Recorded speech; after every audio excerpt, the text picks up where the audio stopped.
ये last year का question है, जो लास्ट ईयर क्वेश्चन आया है। ठीक, पहले लास्ट ईयर का क्वेश्चन देख लेते हैं तो हमें पता चल जाएगा कि क्या लेवल है क्वेश्चंस का जो हमें पढ़ने हैं। ठीक है, तो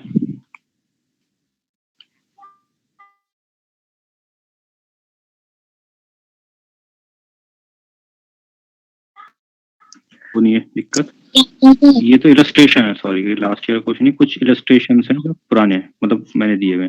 क्वेश्चन पेपर जो है दूसरा है वो खोलते हैं। क्वेश्चन पेपर, एक सेकंड,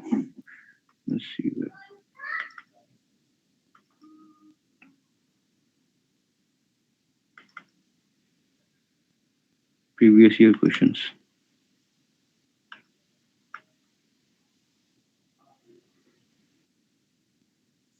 ठीक है, ये लास्ट ईयर का क्वेश्चन है डेप्रिसिएशन का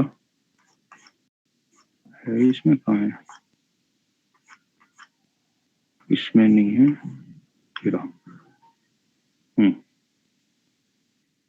ठीक है। तो इस क्वेश्चन में कैसा क्वेश्चन हमारा ये आया है लास्ट ईयर। तो एक तो थ्योरी आई है, important points of AS2 accounting for inventories. दूसरा ये 12 मार्क्स का न्यूमेरिकल है। तो बुक वैल्यू दी हुई है प्लांट की P1 as on 1 April 2019 in the books of Payal Limited showing a debit balance of this। ठीक है, तो अब ये क्या है, डायरेक्ट बुक वैल्यू दी हुई है, परचेज ये पहले किया होगा। ठीक है, तो अभी ये हमारे अकाउंटिंग में इसकी बुक वैल्यू दिखाई जा रही है 2 लाख। न्यू प्लांट इन्होंने परचेज किया है P2 1 लाख का 1 जनवरी 2020 में। फिर एक और P3 परचेज किया है 5 लाख का 1 अक्टूबर 2020। ठीक है, तो कितने हो गए अभी तक, 3 जो है वो हमारे प्लांट हो गए, P1, P2 और P3। 1 जुलाई को प्लांट P1 सोल्ड किया है 1,72,000 का। पायल लिमिटेड डेप्रिसिएशन लगा रहा है 10% स्ट्रेट लाइन मेथड से per annum on 31 March every year. तो अब इसमें हमें जो है सेल हो रहा है, एक पॉइंट ये आ गया कि हमारा सेल हो रहा है। तो जब भी सेल होता है तो हमें उसका कैलकुलेशन करना होता है, प्रॉफिट और loss on sale of asset. ठीक है, फिर 1 जनवरी 2022 को मैनेजमेंट ने डिसाइड किया है चेंज करना है मेथड प्रोवाइडिंग डेप्रिसिएशन का स्ट्रेट लाइन मेथड। पहले क्या था, पहले डेप्रिसिएशन का मेथड था स्ट्रेट लाइन मेथड एट 10%। अब इन्होंने चेंज किया है स्ट्रेट लाइन मेथड 10%, जो कि डिमिनिशिंग बैलेंस कर दिया है, और 30% के रेट से। यानी कि जो पहले 10% का रेट था स्ट्रेट लाइन का, अब वो हमारा लगेगा 30% डिमिनिशिंग बैलेंस मेथड से। ठीक है, तो प्लांट अकाउंट बनाना है फॉर 3 ईयर्स 31/3/2022 तक as per accounting standard AS10 property plant and equipment. ठीक है, तो जब भी हमारा as per accounting standard 10 property plant and equipment जब भी चेंज इन मेथड होता है डेप्रिसिएशन का, तो उसको हम क्या करते हैं, जिस डेट से वो चेंज होता है उसी डेट से वो इफेक्टिव होता है। ठीक है, तो कब किया है इन्होंने, जनवरी 2022 को किया है, मैनेजमेंट ने डिसीजन लिया है। तो जो चेंज आएगा डेप्रिसिएशन के मेथड में वो जनवरी 22 से आएगा। ठीक है, उससे पहले का डेप्रिसिएशन हमारा वो पुराने मेथड से ही लगेगा। ठीक है, तो इसमें ये चीज होती है। ठीक है, तो इसका मतलब हम आगे से डेप्रिसिएशन पहले जो लगा रहे थे वो लगाते रहेंगे, और आगे से जनवरी से जो डेप्रिसिएशन कैलकुलेट करेंगे वो डिमिनिशिंग बैलेंस मेथड से कैलकुलेट करेंगे 30% के पर एनम के रेट से। ठीक है, डेप्रिसिएशन कैलकुलेट करने का तरीका क्या होता है वो सब आना चाहिए। ठीक है, और इसको अकाउंटिंग में कैसे रिकॉर्ड किया जाता है वो सब आना चाहिए। तो ये सिंपल क्वेश्चन है, बस इसमें हमें प्लांट अकाउंट ही बनाना है, इसके अलावा और कुछ नहीं करना है। ठीक है, तो सिंपल। अब जो चीजें हमें आनी चाहिए डेप्रिसिएशन के बारे में पहले पढ़ लेते हैं। डेप्रिसिएशन के 2 मेथड होते हैं, एक होता है स्ट्रेट लाइन मेथड और दूसरा होता है डिमिनिशिंग बैलेंस मेथड। ठीक है, इनको अलग अलग नाम से भी बोला जाता है। स्ट्रेट लाइन मेथड को हम फिक्स्ड इंस्टॉलमेंट मेथड भी बोलते हैं। ठीक है, तो उतना तो सब आप लोग को पता है। ठीक है, तो हम सीधा आते हैं कैलकुलेशन पे। ठीक है, जो बच्चों को प्रॉब्लम होती है कैलकुलेशन करने में हम उन चीजों पे ध्यान रखेंगे। ठीक है, तो स्ट्रेट पहले बेसिक पढ़ लेते हैं। SLM मेथड एक साइड लिख लेते हैं, और WDM return down value method इधर लिखते हैं। डिमिनिशिंग बैलेंस मेथड या रिटर्न डाउन वैल्यू मेथड, ठीक है, एक ही बात है। तो एसएलएम और डब्ल्यूडीवी। एसएलएम क्या होता है? एसएलएम होता है, सपोज करो 1 लाख का हमारा एसेट है, ठीक है, ठीक है, इस रेट पे हमने उसको परचेज किया है। अब हमें दोनों का रेट जो है वो 10% ही ले लेते हैं डेप्रिसिएशन का, ठीक है। तो 10% लिया, तो इसमें से हम क्या करेंगे, 10,000 इसका 10% माइनस कर देंगे, तो हमारी जो वैल्यू बचेगी वो बचेगी 90,000, ठीक है। फिर अगले साल फिर हमें डेप्रिसिएशन माइनस करना होगा, तो फिर से जो डेप्रिसिएशन कैलकुलेट होगा वो इसी वैल्यू पर कैलकुलेट होगा जो हमारी उसकी हिस्टोरिकल कॉस्ट थी। तो फिर इसका 10% दोबारा से 10,000, ठीक है, फिर ये बच्चा हमारा 80,000। फिर तीसरे साल फिर दोबारा से उसी पर कैलकुलेट होगा 10,000, ठीक है, फिर आ जाएगा 70,000। तो एसएलएम में क्या होता है, जो डेप्रिसिएशन होता है वो हमारा हमेशा किस पर चार्ज होता है, उसकी हिस्टोरिकल कॉस्ट पे चार्ज होता है, जो उसकी हमारी परचेज वैल्यू है, जो उसकी हमारी कॉस्ट है, ठीक है, कॉस्ट पे चार्ज होता है। अब एक होती है हमारी कॉस्ट और एक होती है बुक वैल्यू। एक होती है कॉस्ट और एक होती है बुक वैल्यू। कॉस्ट क्या होता है? कॉस्ट वो होता है जिस पर वो एसेट, जिस वैल्यू पर वो एसेट परचेज किया गया है। और बुक वैल्यू क्या होता है? बुक वैल्यू वो होता है जो उस डेट पर, जिस डेट की बुक वैल्यू की बात करेंगे, उस डेट पर उसकी हमारी अकाउंटिंग बुक्स में, ठीक है, बुक्स ऑफ अकाउंट्स में क्या वैल्यू दिखाई हो रही है, ठीक है, तो उसकी बुक, उसको बुक वैल्यू कहते हैं। तो अब ये जो है हमारा फर्स्ट ईयर की बुक वैल्यू हो गया, ये हमारा सेकंड ईयर की बुक वैल्यू हो गया, ये हमारा थर्ड ईयर की बुक वैल्यू हो गया, ये हमारा फोर्थ ईयर की बुक वैल्यू का। तो जिस टाइम पर बात करेंगे उस टाइम पर उस एसेट की क्या वैल्यू है, तो वो हमारी उस एसेट की बुक वैल्यू कहलाएगी, ठीक है। और जो कॉस्ट होता है या हिस्टोरिकल वैल्यू होता है, वो जिस वैल्यू पे हमने उसको परचेज किया था वो उसकी हिस्टोरिकल कॉस्ट होती है या वो उसकी कॉस्ट होती है, ठीक है। अब आ जाओ डब्ल्यूडीवी मेथड। डब्ल्यूडीवी मेथड में भी हम उसका कॉस्ट जो है 1 लाख लेते हैं, रेट हमारा सेम 10% है। तो अब रिटर्न डाउन वैल्यू मेथड में क्या होता है, जो वैल्यू हमारे पास होती है, जो बुक वैल्यू होती है, उसी पर हमारा डेप्रिसिएशन जो है वो चार्ज होता है, ठीक है। तो अब इस पे चार्ज होगा, इस टाइम पर हमारी बुक वैल्यू क्या है, 1 लाख है, ठीक है। इसमें हम कॉस्ट नहीं देखते, हम देखते हैं बुक वैल्यू क्या है, ठीक है। तो अभी कॉस्ट इस फर्स्ट ईयर में तो जो कॉस्ट है वही बुक वैल्यू, क्योंकि अभी तक हमारा कोई डेप्रिसिएशन उस पर चार्ज नहीं हुआ है। तो बुक वैल्यू क्या है, 1 लाख। 1 लाख पे 10% 10,000 हमारा डेप्रिसिएशन लगेगा। फिर रिटर्न होकर डाउन होकर के इसकी वैल्यू आ जाएगी 90,000, ठीक है। रिटर्न डाउन वैल्यू मेथड इसका नाम भी इसलिए क्योंकि जो रिटर्न डाउन होकर के वैल्यू आई है उसके ऊपर डेप्रिसिएशन चार्ज हो रहा है, ठीक है। तो अब इसकी बुक वैल्यू तो हमारी 90,000 आई है, तो इस साल डेप्रिसिएशन लगाने के लिए हम इस साल की बुक वैल्यू पर लगाएंगे, ठीक है। इस साल की बुक वैल्यू को देखेंगे वो कितना है, तो इस साल की बुक वैल्यू 90,000 है।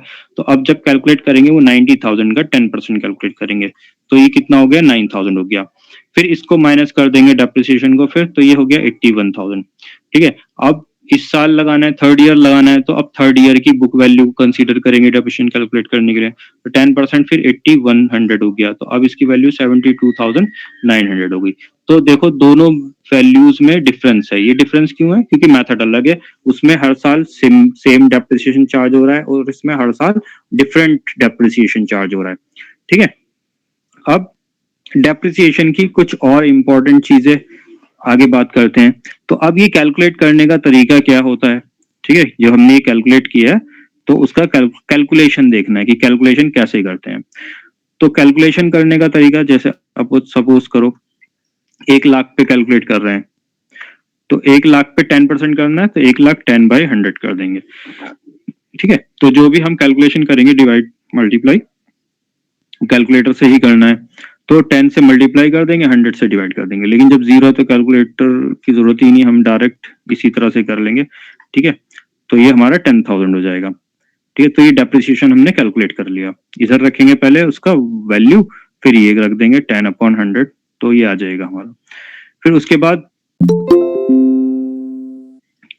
उसके बाद अगले साल कैलकुलेट करना है, 90,000 पे करेंगे, ठीक है, इंटू 10/100, ठीक है। फिर से जीरो कैंसिल होकर के ये 9,000 आ जाएगा। एकदम सिंपल होता है, ठीक है। लेकिन कभी कभी एक और होता है कि कभी कभी हमें जो है वो नहीं दिया होता है रेट, ठीक है, हमें दूसरा मेथड इस्तेमाल करना होता है डेप्रिसिएशन कैलकुलेट करने का, ठीक है, जब हमें रेट ना हो।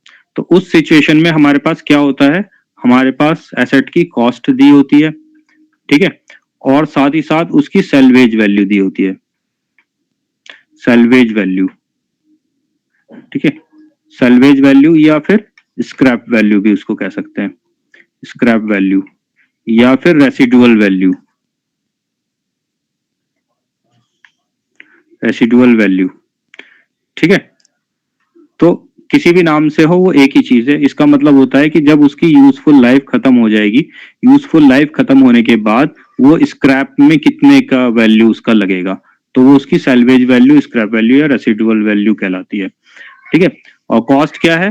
कॉस्ट हम जिस वैल्यू पे उसको पे करते हैं, जो उसका प्राइस पे करते हैं, प्लस हम उसका जो भी कार्टेज, जो भी हम उसका कैरेज पे करते हैं, ठीक है, कार्टेज और कैरेज, या उसके ऊपर कोई भी हम रिपेयर कराते हैं या इंस्टॉलेशन कराते हैं, तो कोई भी खर्चा, ठीक है, at the time of, at the time of purchase, ठीक है, परचेज के टाइम पर, या फिर उसको यूजफुल कंडीशन में लाने के लिए जो भी खर्चा करते हैं, ठीक है, फर्स्ट टाइम यूज करने से पहले हम उसके ऊपर जो भी खर्चा करेंगे, ठीक है, उसको यूज करने लायक बनाने के लिए या उसको यूज करने तक का खर्चा जो भी होगा, मतलब जब हम उसे स्टार्ट कर रहे हैं, यानी कि परचेज से लेकर के, परचेज से लेकर के हम उसको जो भी खर्चा उसके ऊपर करेंगे उसको यूज में लाने तक, ठीक है, यहां से हम यूज करना शुरू करेंगे आगे, ठीक है। तो यूज में लाने तक का जितना भी खर्चा है वो सारा हमारा कॉस्ट में इंक्लूड हो जाता है, ठीक है। तो अब ये हमारा प्लस प्राइस, तो सारा कॉस्ट हो जाता है, फिर सैल्वेज वैल्यू हो गया जो हमारा रेसिडुअल वैल्यू होता है, फिर इसका एक होता है number of years of useful life, number of years of useful life, useful life ये क्या होता है, कितने साल की उसकी लाइफ है, ठीक है। तो ये तीन चीजें इंपॉर्टेंट है डेप्रिसिएशन कैलकुलेट करने के लिए, तीन चीजों का हमें पता होना चाहिए। जब ये तीन चीजें पता होगी तो हम डेप्रिसिएशन कैलकुलेट कर लेंगे। तो डेप्रिसिएशन इज इक्वल टू हो जाएगा, क्या हो जाएगा, उसका कॉस्ट ऑफ एसेट, ठीक है, minus salvage value, salvage value, ठीक है, divided by numbers of years of useful life, ठीक है। तो इसका कॉस्ट हो गया हमारा, जैसे सपोज कर लो एक मशीनरी हमने वो 1,20,000 रुपए की खरीदी, ठीक है, और 10 साल बाद उसकी स्क्रैप वैल्यू जो है वो 5,000 है, ठीक है, कि 10 साल बाद उसकी स्क्रैप वैल्यू जो भी होगी कबाड़े में जब वो बिकेगी 5,000 की बिक जाएगी, और उसकी लाइफ 10 साल है, ठीक है। तो फिर हम इसको माइनस कर देंगे, 1,15,000 divided by 10 is equal to 11,500, ये हमारा डेप्रिसिएशन आ जाएगा, ठीक है, सिंपल है।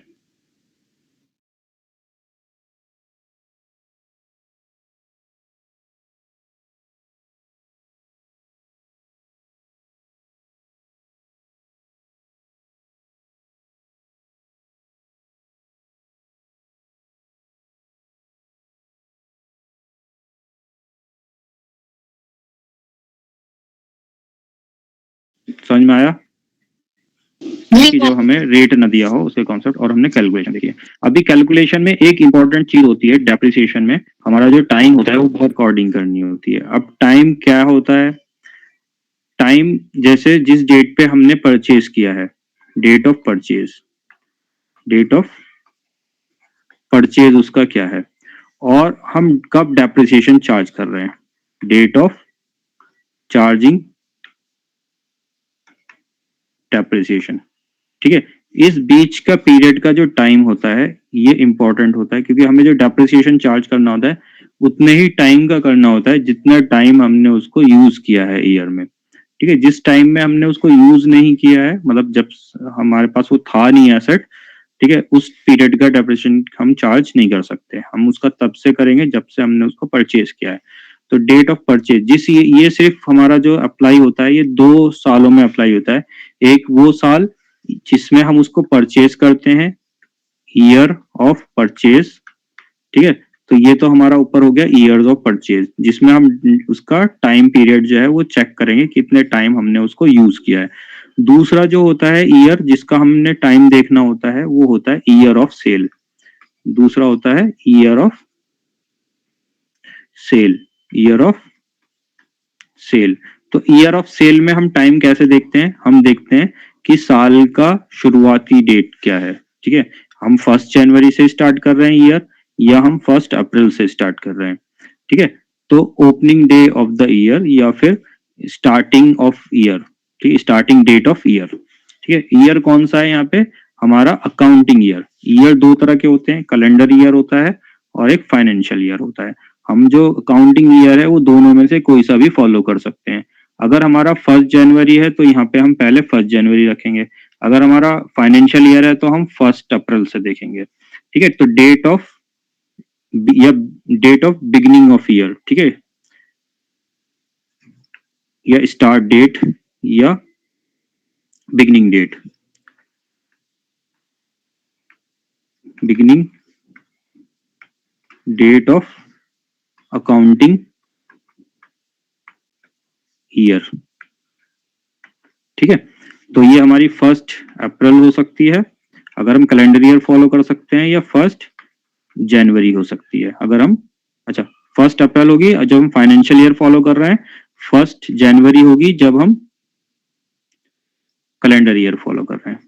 ठीक है, फिर इससे लेकर के स्टार्टिंग डेट से लेकर के जो हमारी डेट ऑफ सेल है, डेट ऑफ सेल है, ठीक है, तो इस पीरियड का हम डेप्रिसिएशन चार्ज करेंगे इस साल में। ठीक है, तो ये वाले 2 साल जो होते हैं ये फ्रैक्शन पीरियड वाले होते हैं, तो इसमें हमें डेप्रिसिएशन जो है उसी पीरियड के अकॉर्डिंग चार्ज करना होता है। ठीक है, तो इसका एक एग्जांपल ले लेते हैं पहले, इसका परचेज वाले का। जैसे सपोज करो हमने इसको परचेज किया है, अच्छा date of charging of depreciation हमारा जो होता है वो year of closing of year, वो क्लोजिंग डेट ऑफ ईयर होता है। ठीक है, क्लोजिंग डेट क्या है ईयर की, अगर हमारा वो है फाइनेंशियल ईयर है तो 31 मार्च होती है क्लोजिंग डेट। ठीक है, और अगर हमारा कैलेंडर ईयर है तो 31 दिसंबर होती है क्लोजिंग डेट। तो डेट ऑफ परचेज से क्लोजिंग डेट हम देखेंगे, क्लोजिंग डेट कौन सी है ईयर की, अकाउंटिंग ईयर की, तो उस पीरियड से हम कैलकुलेट करेंगे। अब जैसे सपोज करो इसमें हम जो है 1 जून को कैलकुलेट, 1 जून को जो है उसको परचेज कर रहे हैं। ठीक है, 1 जून 2020 को कर रहे हैं, और हमारा जो ईयर क्लोज होगा 31 मार्च 2023। तो 1 जून के बाद नेक्स्ट ईयर क्लोज होगा 21 में। तो अब इस तक का पीरियड हमारा कितना हो गया, जून, जुलाई, अगस्त, सितंबर, अक्टूबर, नवंबर, दिसंबर, जनवरी, फरवरी, मार्च। तो कितने मंथ्स हो गए ये, 1 2 3 4 5 6 7 8 9 10। ठीक है, तो ये कितने हो गए, 10 मंथ्स हो गए।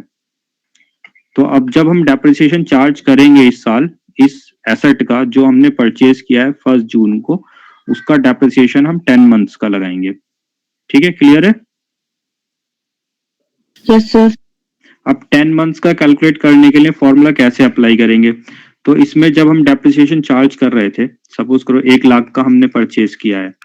ठीक है, तो 1 लाख लिखेंगे इधर, 10% का रेट है हमारा। ठीक है, अब इसको 10 मंथ्स का करेंगे, इसको 1,20,000 कर लेते हैं, कैलकुलेशन इजी रहेगी। ठीक है, तो ये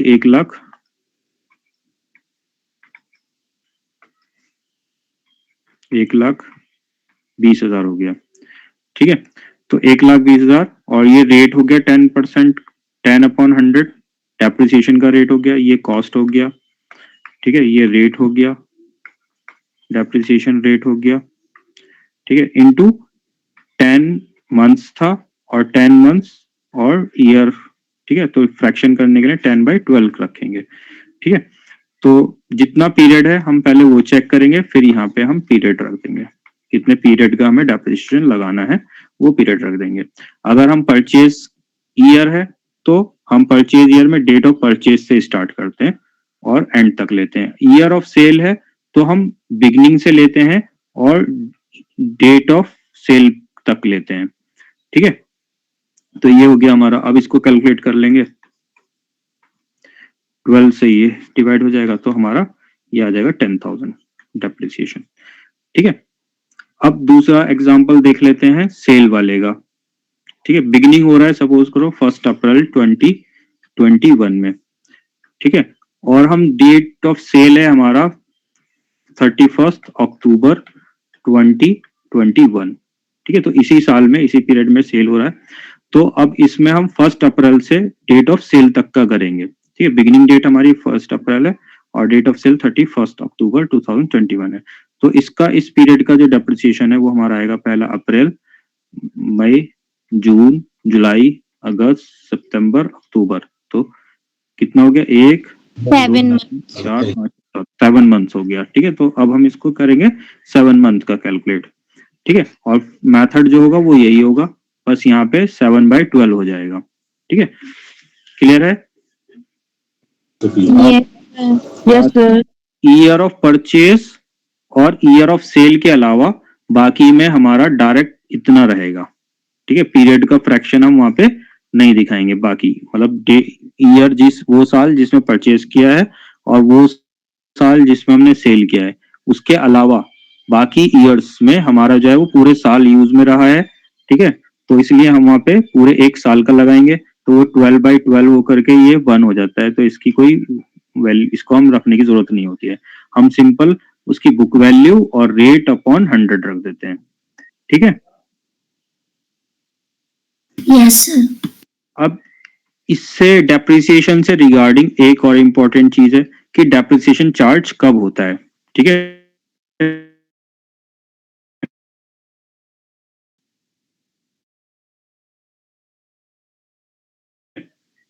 डेट ऑफ चार्जिंग, एक date of closing of books of accounts. ठीक है, हर साल जिस डेट पर हमारी बुक्स क्लोज होती हैं उस डेट पर हमें जो है डेप्रिसिएशन चार्ज करना होता है। ठीक है, अगर हमारा अकाउंटिंग ईयर जो है वो फाइनेंशियल ईयर है तो 31 मार्च को हम डेप्रिसिएशन चार्ज करेंगे हर साल, जो भी उस साल हमारे पास एसेट है। ठीक है, और अगर हमारा कैलेंडर ईयर है तो 31 दिसंबर को हम डेप्रिसिएशन चार्ज करेंगे। ठीक है, इसके अलावा और क्या डेट हो सकती है? 1 अप्रैल, 1 जनवरी। नहीं, 1 अप्रैल 1 जनवरी को थोड़ी डेप्रिसिएशन चार्ज करते हैं। डेप्रिसिएशन चार्ज जो करते हैं वो क्लोजिंग को करते हैं, क्लोजिंग डेट पे करते हैं, जो हमारी accounting year books of accounts की या अकाउंटिंग ईयर की जो एंड डेट होती है या बुक्स ऑफ अकाउंट की जो क्लोजिंग ईयर डेट होती है उसके ऊपर चार्ज करते हैं। अगर हमारा फाइनेंशियल ईयर फॉलो कर रहे हैं तो 31 मार्च को हर साल डेप्रिसिएशन चार्ज करना है। अगर हम कैलेंडर ईयर फॉलो कर रहे हैं तो 31 दिसंबर को हर साल डेप्रिसिएशन चार्ज करना है। इसके अलावा एक डेट और होती है जब हमें डेप्रिसिएशन चार्ज करना होता है, वो होती है date of sale. Date of sale, तो जब हमारा एसेट सोल्ड होता है तो हमें क्लोजिंग डेट का इंतजार नहीं करना होता। ठीक है, जिस डेट पे सेल किया है उसी डेट पे उसका डेप्रिसिएशन चार्ज होता है। ठीक है, तो जो भी डेट ऑफ सेल है, और फिर उसका जब हमने डेट ऑफ सेल पे उसका डेप्रिसिएशन चार्ज कर दिया तो उस साल के क्लोजिंग में हम उसकी डेप्रिसिएशन नहीं दिखाएंगे, हम सिर्फ डेप्रिसिएशन दिखाएंगे जिस डेट पे हमने वो सेल किया है। ठीक है, यस सर। अब इसके बाद हमने क्या क्या चीजें देख ली हैं वो एक बार देख लेते हैं। हमने सबसे पहले देखा एसएलएम और डब्ल्यूडीवी में डिफरेंस। ठीक है, दूसरे में हमने देखा कि कैलकुलेशन कैसे की जाती है। ठीक है, तीसरे में हमने देखा अगर रेट नहीं है तो दूसरा तरीका क्या होता है डेप्रिसिएशन कैलकुलेट करने का, तो वो हमारा उसका कॉस्ट और सैल्वेज वैल्यू से और उसका number of years of useful life से होता है। ठीक है, फिर उसके बाद फॉर्मूला देख लिया हमने डेप्रिसिएशन का, cost of asset minus salvage value upon number of years of useful life. ठीक है, उसका एक एग्जांपल भी देख लिया। इसके बाद हमने देखा है कि क्या जो पीरियड जिसमें हमें फ्रैक्शन पीरियड का डेप्रिसिएशन लगाना होता है, एक वो ईयर जो ईयर ऑफ परचेज होता है उसमें हमें डेट ऑफ परचेज से और क्लोजिंग डेट तक का, ठीक है, या जिस दिन हमारी बुक्स ऑफ अकाउंट्स क्लोज होती हैं उस पर डेप्रिसिएशन, उस पीरियड का डेप्रिसिएशन चार्ज करते हैं। और एक जो फ्रैक्शन पीरियड होता है हमारा, जब जिस साल में वो एसेट बिकता है तो उसकी ईयर के बिगिनिंग डेट से, ठीक है, जब हमारा अकाउंटिंग ईयर स्टार्ट होता है उस डेट से जो डेट ऑफ सेल हुआ है उस डेट तक का डेप्रिसिएशन चार्ज करते हैं सिर्फ। तो ये फ्रैक्शन वाला पीरियड ईयर होते हैं। फिर इसके बाद हमने इनका एग्जाम्पल देख लिया, ठीक है। फिर हमने देखा कि डेप्रिसिएशन कब कब चार्ज होता है। डेप्रिसिएशन एक जब हमारी बुक्स ऑफ अकाउंट्स क्लोज होती है, जो क्लोजिंग डेट होती है, एंडिंग डेट होती है, उस पे चार्ज होता है। और हमारा डेट ऑफ सेल पे चार्ज होता है, जो एसेट सेल हुआ है सिर्फ उसी पर चार्ज होता है, डेट ऑफ सेल पे। और क्लोजिंग डेट पे जितने भी एसेट हमारे पास होते हैं एंडिंग डेट पे, उन सब एसेट्स पे हमारा डेप्रिसिएशन चार्ज होता है, ठीक है। Yes sir. अच्छा, अब ये तो हो गया चार्जिंग करने का डेप्रिसिएशन को, मतलब कैलकुलेशन पार्ट। अब है हमारा अकाउंटिंग पार्ट। अकाउंटिंग पार्ट में हमें एसेट अकाउंट बनाना होता है, ठीक है। तो जो भी एसेट है हमारा, उसका नाम ऊपर आ जाता है। और लेजर हम इसका बनाते हैं। लेजर में हमारे दो पार्ट होते हैं, एक डेबिट होता है, एक क्रेडिट होता है। तो ये सेंटर लाइन जो है ये इसको डिवाइड कर देती है। फिर उसके बाद हमारा एक अमाउंट का कॉलम होता है दोनों साइड, ठीक है। और अमाउंट का कॉलम इतना होना चाहिए कि जो हमारा अमाउंट प्रॉपर आ जाए उसके अंदर। 1 लाख है तो 1 लाख के हिसाब से कम होना चाहिए। 10 लाख है वैल्यू तो 10 लाख के हिसाब से होना चाहिए, ठीक है। और दूसरी चीज, ये दोनों साइड जो है बराबर होने चाहिए। ये कॉलम, ये जो हमने सेंटर किया है, ये तो एकदम बीच में सेंटर में होना चाहिए, ठीक है। डेबिट साइड और क्रेडिट साइड दोनों इक्वल होना चाहिए। फिर ये जो अमाउंट का कॉलम है, दोनों साइड का अमाउंट का कॉलम इक्वल होना चाहिए, ठीक है। फिर यहाँ पे हमारा एक और बन जाता है, क्योंकि ये लेजर है तो यहाँ पे जेएफ का कॉलम बनता है, जनरल फॉलियो, ठीक है। तो ये दोनों साइड बनता है। ये दोनों साइड इतना होना चाहिए कि 2 डिजिट के वैल्यू इसमें आ जाए, ठीक है। तो इसको हमें सिर्फ शो करना है, इसका यूज हमें नहीं करना है। फिर उसके बाद डेट का कॉलम दोनों साइड होता है, और डेट का कॉलम हम यहाँ से मेजर करते हैं। और ये डेट का कॉलम इतना होना चाहिए जो हमारी डेट आ जाए 2 डिजिट में डेट, 24 और 3 डिजिट में हमारा मंथ, ठीक है। इतना कम से कम होना चाहिए। उससे कम बनाएंगे तो हमारा जो है प्रेजेंटेशन खराब हो जाएगा, ठीक है। और ये दोनों साइड जो है इक्वल होना चाहिए, ये वाला भी, ठीक है। बाकी जो एरिया बचता है वो हमारा पर्टिकुलर्स का हो जाता है, ठीक है। तो प्रेजेंटेशन भी अकाउंटिंग में बहुत इंपॉर्टेंट होती है। अगर तुम प्रेजेंटेशन अकाउंट लेजर सही से नहीं बनाओगे फॉर्मेट, तो उसका भी बैड इम्पैक्ट जो है वो टीचर पे पड़ता है, ठीक है। तो अब ये हमारा हो गया इसका हेडिंग, डेट, पर्टिकुलर्स, जेएफ और अमाउंट, ठीक है। डेट, पर्टिकुलर्स, जेएफ और अमाउंट, ठीक है। अब इसमें ये एसेट अकाउंट है, ठीक है। तो एसेट का जो रूल होता है वो क्या होता है कि जब भी एसेट इंक्रीज होता है, ठीक है, जब भी एसेट इंक्रीज होता है तो उसको डेबिट किया जाता है, और जब भी एसेट डिक्रीज होता है तो उसको क्रेडिट किया जाता है, ठीक है। तो इसका मतलब जब भी एसेट हम परचेज करेंगे तो उसको डेबिट साइड रिकॉर्ड करेंगे, ठीक है। या जब भी हम उस पर डेप्रिसिएशन लगाएंगे, या उस पर जब भी हम क्या करेंगे सेल करेंगे उसको, तो वो क्रेडिट साइड लिखेंगे, ठीक है। तो जिस डेट पे हम परचेज कर रहे हैं वो डेट आ जाती है, ठीक है। एक एंट्री दिखा देता हूं मैं। सपोज करो हमने 1 जनवरी को परचेज किया है, तो 1 जनवरी, तो एंट्री करते हैं टू बैंक से, ठीक है। कितने का खरीदा है? 1 लाख का खरीदा है, तो ये अमाउंट आ जाएगी, ठीक है। अगर हमारे कई एसेट्स क्वेश्चन में दिए हुए हैं, ठीक है, मतलब उस एसेट का मतलब कई पार्ट अलग अलग अलग ईयर्स में हम परचेज कर रहे हैं, तो हम उसमें जो है कोडिंग भी दिखा देते हैं, ताकि हमें वो पता चल जाए कि वो क्लासीफाई हो जाए। उसमें हमें फिर बाद में उनकी वैल्यू निकालने में, डेप्रिसिएशन लगाने में आसानी हो जाती है, ठीक है। तो उसमें हम जैसे मशीनरी है हमारा एसेट, तो ऊपर हम एसेट की जगह लिखें मशीनरी अकाउंट, ठीक है। और नीचे जब परचेज किया, फर्स्ट परचेज किया है, तो उसको M1 का हम दे देंगे सिंबल, ठीक है। फिर जब ईयर क्लोज होता है तो अच्छा एक चीज और, कि यहाँ पे हमें ईयर भी दिखाना होता है कि ईयर कौन सा चल रहा है। तो ईयर दिखाने के लिए हम ऊपर दिखा देते हैं यहाँ पे 2022। तो जब तक ईयर हमारा 2022 है, हमें दोबारा ईयर को लिखने की जरूरत नहीं है। जब तक 22 की डेट्स चल रही हैं वो 22 लिखा रहेगा, ठीक है। फिर जब हमारा यहाँ पे मान लो बीच में फर्स्ट, ये तो ईयर हमारा 31 को ही क्लोज हो जाएगा, ये तो 22 रहेगा। इसके बाद हमारा यहाँ पे ईयर ये इसी ईयर में क्लोज हो जाएगा 2022 में 31 मार्च को, ठीक है 31 मार्च को क्लोज होगा। तो लेकिन क्लोज होने से पहले हमें इसका डेप्रिसिएशन चार्ज करना होगा। तो डेप्रिसिएशन चार्ज होता है हमारा इस साइड बाय डेप्रिसिएशन, ठीक है, ये सिर्फ M1 का है। तो कितना 10% इसका चार्ज होगा, 10% इसका 10,000, ठीक है, बताओ ठीक है ये Yes, sir.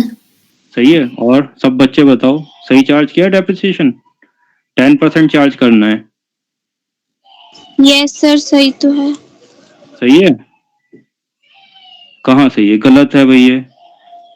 अभी थोड़ी देर पहले समझाया था ना कि जब परचेज ईयर होता है तो उसमें फ्रैक्शन टाइम पीरियड आता है। तो परचेज ईयर में हमें देखना होता है कि फ्रैक्शन तो नहीं है, ठीक है। तो जिस डेट पे परचेज किया है और जिस डेट पे चार्ज कर रहे हैं उससे वहां तक का हम टाइम पीरियड चेक करते हैं। तो यहाँ पे हमने परचेज किया है 1 जनवरी को। कब परचेज किया है, 1 जनवरी को। डेप्रिसिएशन कब चार्ज कर रहे हैं, 31 मार्च को। तो कितना पीरियड हो रहा है, सिर्फ 3 मंथ्स हो रहे हैं, जनवरी फरवरी मार्च। तो ये फ्रैक्शन पीरियड आ गया। अब जब फ्रैक्शन पीरियड आ गया तो डेप्रिसिएशन पूरे साल का नहीं चार्ज होगा, सिर्फ 3 मंथ्स का ही चार्ज होगा, ठीक है। तो 3 मंथ्स का डेप्रिसिएशन कैसे चार्ज करेंगे, 1 लाख इंटू 10/100 इंटू 3 मंथ्स का है तो 3/12 करेंगे, ठीक है। Yes sir. 3/12 4 आ गया, 0 से 0 कैंसिल हो गया, 4 से 1 डिवाइड होगा, 22,500 हो गया, ठीक है। तो यहाँ पे डेफिनेशन 10,000 नहीं आएगा, 2,500 आएगा, ठीक है। Yes sir. अब आगे कंटिन्यू करेंगे तो यहाँ पे लिखेंगे 31 मार्च को ही। अब क्या करते हैं, 31 मार्च को डेप्रिसिएशन लगाने के बाद अब हम और कुछ नहीं है इस साल का हमारा, तो इसको क्लोज करेंगे ईयर को। दोनों साइड का टोटल करेंगे तो एसेट है हमारा, जब तक सारे एसेट खत्म नहीं होंगे तो हमारा डेबिट साइड ही ज्यादा रहेगा हमेशा, ठीक है। हमें कोई चेक करने की जरूरत नहीं है। तो सीधा सीधा हम क्या करेंगे, डेबिट साइड का टोटल करेंगे और वो टोटल में हम दोनों साइड लिखेंगे और फिर इसका जो ये डेप्रिसिएशन है इसका बैलेंस कर देंगे। तो ये हो जाएगा हमारा 97,500 बैलेंस बचेगा, ठीक है। डिफरेंस निकाल करके बैलेंसिंग फिगर में आ जाएगा। तो इसको बोलते हैं बाय बैलेंस CD, ठीक है। Yes, sir. अब नेक्स्ट ईयर में क्या होगा, यही बैलेंस जो है हमारा वो आगे ट्रांसफर हो जाएगा, ठीक है। ये हमारा आ गया 31, वो फर्स्ट सॉरी। अब ईयर हमारा क्या रहेगा, 2022 रहेगा क्योंकि 31 मार्च के बाद 1 अप्रैल ईयर चेंज नहीं होगा, 22 1 अप्रैल, ठीक है। इसको रब कर दूं,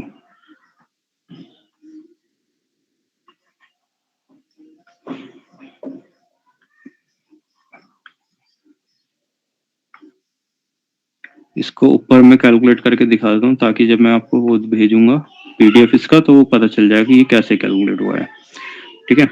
तो ये होगा हमारा 1 लाख इंटू 10/100 इंटू 3/12, ये 4 ये, ठीक है। और फिर ये इससे डिवाइड हुआ 2,500, ठीक है। तो ये हमारा हमने डेप्रिसिएशन ऐसे कैलकुलेट किया। फिर इसके बाद ये ओपनिंग बैलेंस आ जाएगा हमारा टू बैलेंस BD, ठीक है। कितना बैलेंस है, 97,500, ठीक है। हम इसको स्ट्रेट लाइन मेथड फॉलो करेंगे क्योंकि जो डिमिनिशिंग बैलेंस मेथड है वो थोड़ा सिंपल रहता है, ज्यादा मुश्किल नहीं रहता है। और ये स्ट्रेट लाइन मेथड भी हमारा सिंपल ही है, लेकिन जो हमारा एक चीज होता है कॉन्सेप्ट, वो यहाँ पे हमें समझ में आ जाएगा, ठीक है। कॉन्सेप्ट अगर हम स्ट्रेट लाइन मेथड रखेंगे तो वो क्या कॉन्सेप्ट है उसको बताऊंगा। पहले एक हम और एसेट परचेज कर लेते हैं, ठीक है। अब एक एसेट हम परचेज कर रहे हैं 1 अक्टूबर को, ठीक है। तो इसके बाद जो 1 अक्टूबर आएगी तो ईयर चेंज हमारा नहीं होगा, तो इधर लिख देंगे टू बैंक, ठीक है। ये हमने किया है 50,000 का परचेज, ठीक है। अब इसके बाद एक और परचेज कर रहे हैं अगेन, मतलब ये हो गया हमारा M2, ठीक है। M3 और परचेज कर रहे हैं, अब वो परचेज कर रहे हैं 1 जनवरी को, 1 जनवरी को, ठीक है, टू बैंक M3, ठीक है, ये सस्ता सा परचेज कर रहे हैं 10,000 का, ठीक है। लेकिन अब इसमें एक इंपॉर्टेंट चीज क्या है, डेट। अब 1 अक्टूबर के बाद जब 1 जनवरी आएगी तो हमारा ईयर चेंज हो जाएगा या नहीं होएगा? तो इसमें हमारा ईयर चेंज हो जाएगा, तो यहाँ पे हमें ईयर लिखना होगा, 2023 आ जाएगा। तो जब भी ईयर चेंज होता है तो हमें वहां पे उसको ईयर को दिखाना होता है, ठीक है। जब ईयर सेम चल रहा है तो हमें ईयर को लिखने की जरूरत नहीं होती है, जब ईयर चेंज होता है तब हमें ऊपर यहाँ पे ईयर दिखाना होता है। फिर यहाँ पे फिर ईयर आ जाएगा 2023, 31 मार्च को, 31 मार्च को हम डेप्रिसिएशन लगा रहे हैं, ठीक है। तो यहाँ पे लिखेंगे बाय डेप्रिसिएशन। अब डेप्रिसिएशन जो है हम सबका अलग अलग दिखाएंगे, M1 का अलग दिखाएंगे, M2 का अलग दिखाएंगे, M3 का अलग दिखाएंगे। तो M1, M2 और M3। अब यहाँ पे देखो हम स्ट्रेट लाइन फॉलो कर रहे हैं, तो स्ट्रेट लाइन में डेप्रिसिएशन जो पहले साल लगता है फिर वही जो है हर साल लगता है, ठीक है। जो डेप्रिसिएशन हमारा पहले साल जिस हिसाब से लगता है उसी हिसाब से आगे भी लगता है। तो अब बताओ M1 का डेप्रिसिएशन कितना होगा?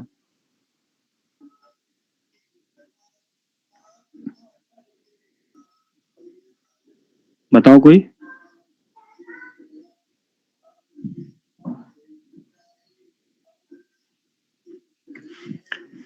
कैलकुलेट करके बताओ भाई।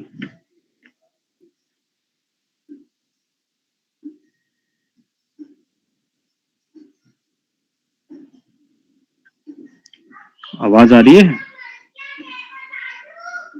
सर समझ ही नहीं आया क्या करना है। मैं कह रहा हूँ M1 का डेप्रिसिएशन निकालना है, यहाँ पे कितना डेप्रिसिएशन आएगा M1 का। ओके और स्ट्रेट लाइन मेथड फॉलो कर रहे हैं, 10% का रेट है। फर्स्ट ईयर में हमारा चार्ज हुआ था 22,500, कितना?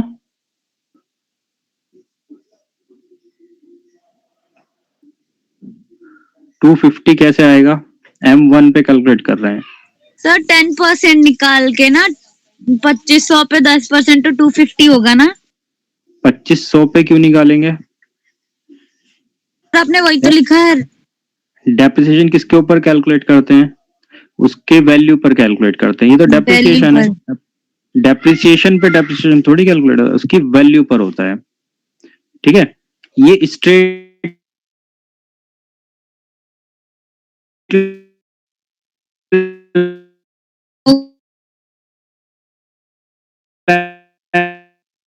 लाइन मेथड है, तो जो उसकी कॉस्ट थी सर, M1 की 250 आ उसी रहा पर है। होगा डेप्रिसिएशन फिर? चार्ज होगा जब तक उसकी कॉस्ट है कितनी, बताओ? 1 लाख है इसकी 10,000। कॉस्ट, तो 1 लाख पर चार्ज होगा, 10,000 हो जाएगा, ठीक है। ये साल पूरा हमारे पास रहा है, ठीक है। ये फ्रैक्शन वाला ईयर नहीं है M1 के लिए, क्योंकि वो इसका फ्रैक्शन वाला ईयर जो था वो परचेज ईयर वो ये था पिछला साल, जिसमें हमने उसका 3 महीने का कैलकुलेट किया था। लेकिन इस साल जो है वो ना तो परचेज हो रहा है M1 ना सेल हो रहा है, तो ये फ्रैक्शन का नहीं, तो पूरे साल का डेप्रिसिएशन यहाँ पे लगेगा। तो उसकी कॉस्ट है 1 लाख, तो 1 लाख पे 10% हमारा यहाँ पे डेप्रिसिएशन चार्ज हो जाएगा, 10%, तो ये हो गया 10,000, ठीक है। M2 इसी साल में परचेज हो रहा है, तो इसके लिए फ्रैक्शन वाला ईयर है, तो इसके लिए हमें इसका पीरियड देखना पड़ेगा कि कितने पीरियड का डेप्रिसिएशन लगाना है, ठीक है। अब करके बताओ कैलकुलेट इसका M2 का डेप्रिसिएशन चार्ज। इसका 50,000 कॉस्ट है और परचेज डेट ऑफ परचेज 1 अक्टूबर है।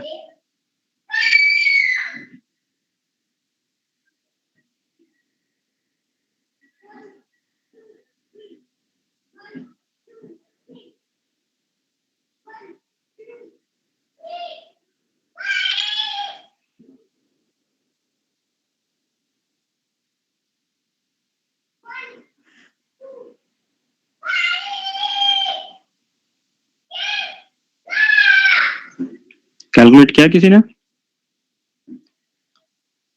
चलो पीरियड बताओ, 10,000 पीरियड बताओ कितना पीरियड का कैलकुलेट करना है?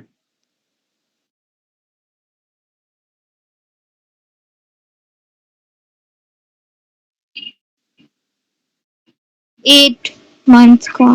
पीरियड कब से कैलकुलेट करेंगे? करेंगे, कब तक करेंगे, डेट ऑफ डेप्रिसिएशन तक, अक्टूबर से मार्च तक अक्टूबर नवंबर दिसंबर सर 7 मंथ। मार्च। हाँ, डेट ऑफ 7 कैसे होगा, सर 8 होगा ना? 8 कैसे होगा, देखो अक्टूबर, नवंबर, दिसंबर, जनवरी, फरवरी, मार्च, 31 6 मार्च महीने। तक कितने, 6 मंथ्स होगा। 8 मंथ्स किसने और 2 मंथ्स किसने ऐड कर दिए बीच में, ठीक है, ध्यान से कैलकुलेट करना है, 1 अक्टूबर से 31 मार्च तक, तो कितने हैं, अक्टूबर नवंबर दिसंबर। अगर यहाँ पे ये 1 अक्टूबर की बजाय 31 अक्टूबर होता तो फिर अक्टूबर को काउंट नहीं करते, क्योंकि 31 अक्टूबर तक अक्टूबर खत्म हो गया, फिर हम नवंबर से काउंट करते। लेकिन यहाँ पे क्या है, 1 अक्टूबर है तो इसलिए अक्टूबर को इंक्लूड किया जाएगा। अगर ये मिडिल की डेट होती 3 तक 2 अक्टूबर, तो अक्टूबर को आधा लेते, तो 5.5 महीने का करते। लेकिन आधे महीने वाला क्वेश्चन कभी भी नहीं आएगा, हमारा स्टार्ट 1 अक्टूबर आएगा या 31 अक्टूबर, मतलब डेट जो आएगी वो फर्स्ट आएगी या लास्ट डेट आएगी, ठीक है। तो अगर 31 डेट आ जाती है या 30 आ जाती है किसी मंथ की, तो उस मंथ को हम हटा देते हैं, उस मंथ को इंक्लूड नहीं करेंगे, ठीक है, जब हम आगे का कैलकुलेट कर रहे हैं, ठीक है। लेकिन जब हम सेल कैलकुलेट कर रहे हैं तो 31 अक्टूबर, क्योंकि हम वो पीछे का कैलकुलेट कर रहे हैं तो वो इंक्लूड होगी फिर, ठीक है। लेकिन परचेज के टाइम में ये पीछे भी दिए 31 अक्टूबर पूरा, तो उसको काउंट नहीं किया जाएगा। लेकिन अभी हमारा 1 अक्टूबर है तो इसलिए इसको काउंट करेंगे। तो ये टोटल 6 मंथ्स है। 50,000 पे हम 10% कैलकुलेट करेंगे 6 मंथ का डेप्रिसिएशन, ठीक है। तो वो कितना होगा, 50,000 इंटू 10/100 इंटू सर 5000।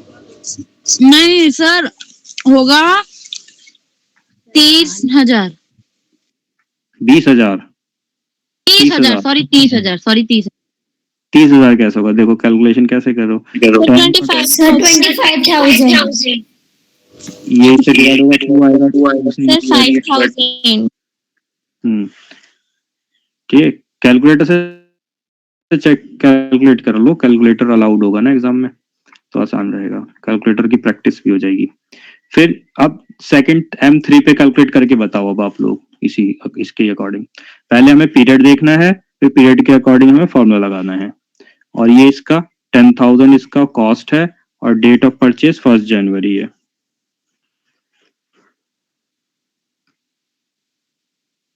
सर तो एग्जाम में कैलकुलेटर लेके आएंगे। 2500 2500 और कोई बताओ, सर कैसे, सर 25 मेरा तो 30 आया था। कितना आया था, तो पहले पीरियड देखेंगे कितना मंथ का लगेगा, 6 मंथ का, कितने का, 6 5 मंथ 6 मंथ। तो ये वाले का कर रहे हैं M3 का,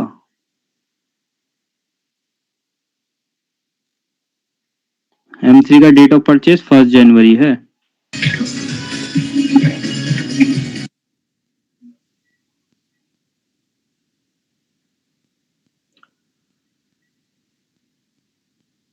फर्स्ट जनवरी से 31 मार्च देखेंगे ना, तो 1 जनवरी, जनवरी,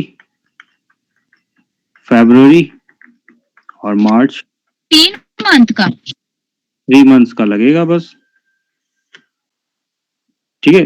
डेट ऑफ परचेज से डेट ऑफ एंडिंग कितना है बस वो देखते हैं, तो 3 महीने का लगेगा। तो इसका कैलकुलेट कैसे होगा, 10,000 इंटू 10/100 इंटू 3/12, तो ये 4 हो जाएगा, ये कट जाएगा, फिर ये इससे कट जाएगा, इज इक्वल टू 250, ठीक है। तो ये 250 आ जाएगा। टोटल डेप्रिसिएशन इसको ऐड कर देंगे, जब भी हम अंदर लिखते हैं, देखो डेप्रिसिएशन यहाँ पे हमें जब ये लिखेंगे अलग अलग चार्ज कर रहे हैं तो अंदर लिखेंगे पहले, ठीक है। फिर इसका टोटल करेंगे, इसका टोटल हम इसके नीचे नहीं लिखेंगे, यहाँ पे लिखेंगे, और ये जो लाइन हमारी जहाँ पे होती है, ठीक है, उसके ऊपर लिखते हैं टोटल। तो ये कितना हो गया, 12,750 रुपए हो गया। ठीक है।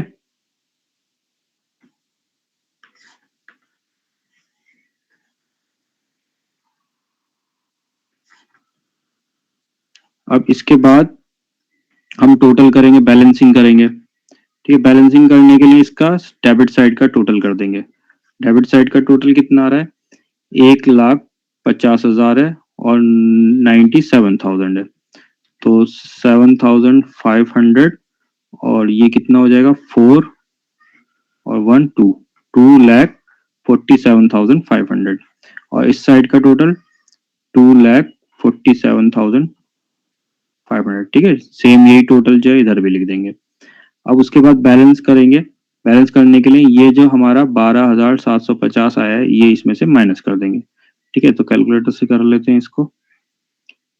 तो 2,47,500 माइनस डेप्रिसिएशन 12,750। ठीक है, 2,34,750, 2,34,750। ठीक है, ये हमारा बैलेंस आ गया, तो इसको लिखेंगे बाय बैलेंस CD। ठीक है, Yes, sir. हाँ। अब हमारा रह जाता है सेल कैसे करेंगे। अब इस चीज को ना प्रैक्टिस कर लेना आप लोग, जो मैंने चीजें बताई हैं। ठीक है, सर क्योंकि कल से कंटिन्यू कर देना, फिर और अच्छे से समझ आ जाएगा। कल इसी को कंटिन्यू कर देंगे और अच्छे से ये समझ में आ जाएगा। सर इसकी वीडियो भी आप अभी अपलोड करोगे ना सर? हाँ, इसकी वीडियो मैं अपलोड कर दूंगा। Yes sir. ठीक है, सुबह को करूंगा, लेकिन सुबह में। सुबह? Okay sir. Okay sir. ठीक है।